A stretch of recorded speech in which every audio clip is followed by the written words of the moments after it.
Bahaya di gudang nuklir rahasia Israel terjadi ledakan dahsyat.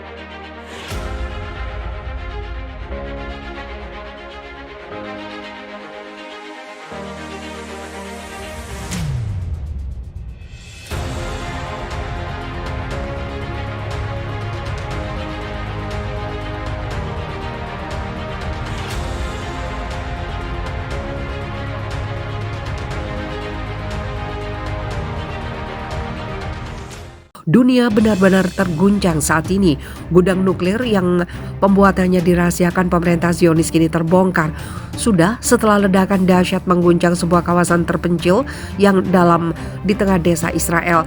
Terjadi pada malam hari, sontak membuat ribuan warga terbangun oleh getaran keras yang melanda tanah Zionis itu. Kini pihak Israel tidak bisa menyangkal kualat koar-koar soal nuklir Iran, kini malah markas tempat produksi nuklirnya terbongkar sendiri dan tidak bisa mengelak lagi. PBB akhirnya makin tegas turun gunung dan tidak segan-segan jatuhkan hukuman bagi pihak yang terlibat. Senjata nuklir sangat berbahaya, apalagi markasnya sampai meledak begini, maka hancur dan lenyap sudah semua yang ada di sekitarnya. Diberitakan sebelumnya, Israel sempat dikatakan sebagai negara yang membangun bom nuklir secara rahasia menggunakan teknologi dan bahan yang telah disediakan oleh beberapa negara.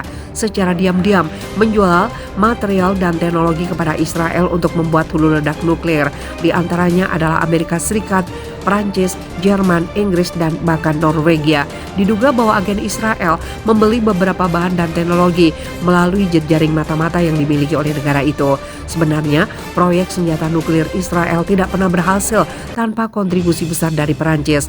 Melansir dari nuk.fast.org, pada 1956, Prancis setuju untuk menyediakan reaktor riset 18 MWT kepada Israel. Namun terjadinya krisis Suez beberapa minggu kemudian mengubah situasi secara dramatis. Menyusul penutupan terusan Suez oleh Mesir pada bulan Juli, Prancis dan Inggris telah sepakat bahwa Israel harus memprovokasi perang dengan Mesir untuk memberikan dalih pada negara-negara Eropa untuk mengirimkan pasukan mereka sebagai penjaga perdamaian untuk menduduki dan membuka kembali zona terusan. Kemudian pada tanggal 3 Oktober 1957, Prancis dan Israel menandatangani perjanjian yang berisikan meminta Prancis untuk membangun reaktor 24 MWT, pabrik pengolahan kimia. Perjanjian itu dibangun secara rahasia dan di luar rezim inspeksi IAEA, Badan Tenaga Atom Internasional.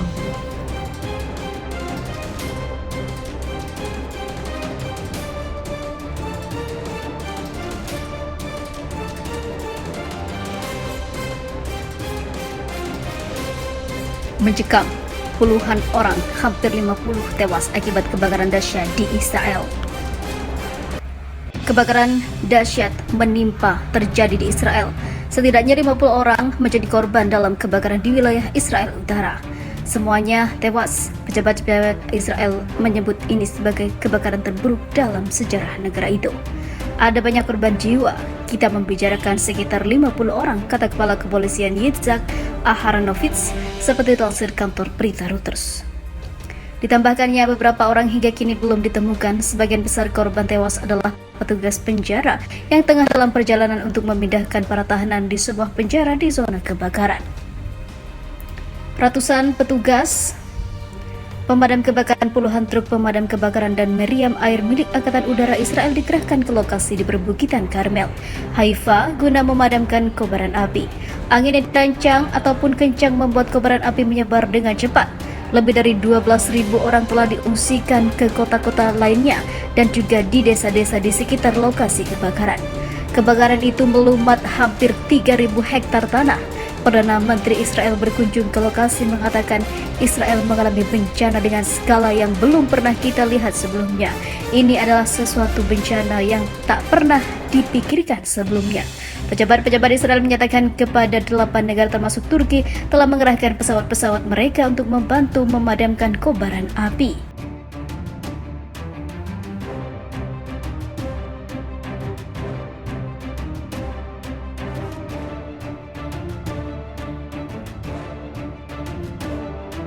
Terus-menerus diincar, kini giliran 5 warga Zionis tewas di dekat Tel Aviv. Bentuk karma Israel atas Palestina terjadi. 5 orang warga Zionis dalam serangan senjata pada Selasa Seperti yang dilaporkan AFP pada Rabu, serangan itu sekaligus menjadi insiden serangan senjata yang fatal di Israel dalam sepekan terakhir.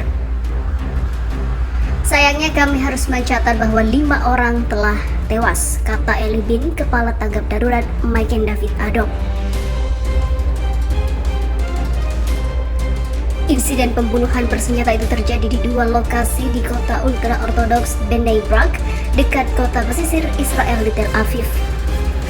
Pihak kepolisian Israel kemudian mengkonfirmasi bahwa pasukan keamanan telah menghabisi seorang penyerang, namun yang lainnya berhasil kabur. Penduduk Bnei Brak dan kota tetangga Ramat Gan melaporkan bahwa seorang pria telah mengemudi dan melepaskan tembakan ke arah tumpukan warga di Israel yang tengah berjalan. Sampai saat ini belum ada klaim tanggung jawab langsung atas penembakan yang terjadi dan memakan banyak korban dari pihak Israel tersebut.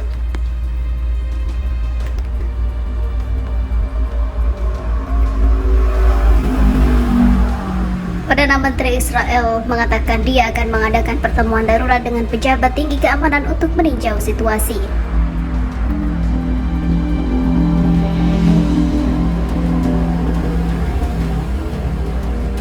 Sebelumnya, sebuah penembakan menghabisi 2 petugas polisi Israel di utara Hadera pada Minggu kemarin. Kedua petugas itu kemudian diidentifikasi sebagai Cyril Abu Krat, seorang warga negara Prancis Israel, dan Yezen Falah. Serangan tersebut bertepatan dengan pertemuan penting antara Menteri Luar Negeri Israel dengan 4 petinggi negara Arab.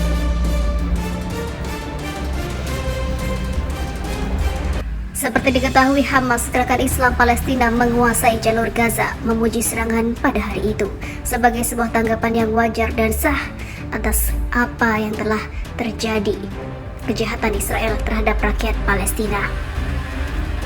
Tak hanya Hamas, kelompok Jihad Islam Palestina juga berbasis di Gaza dan gerakan Hizbullah yang didukung Iran di Lebanon turut mengapresiasi serangan tersebut.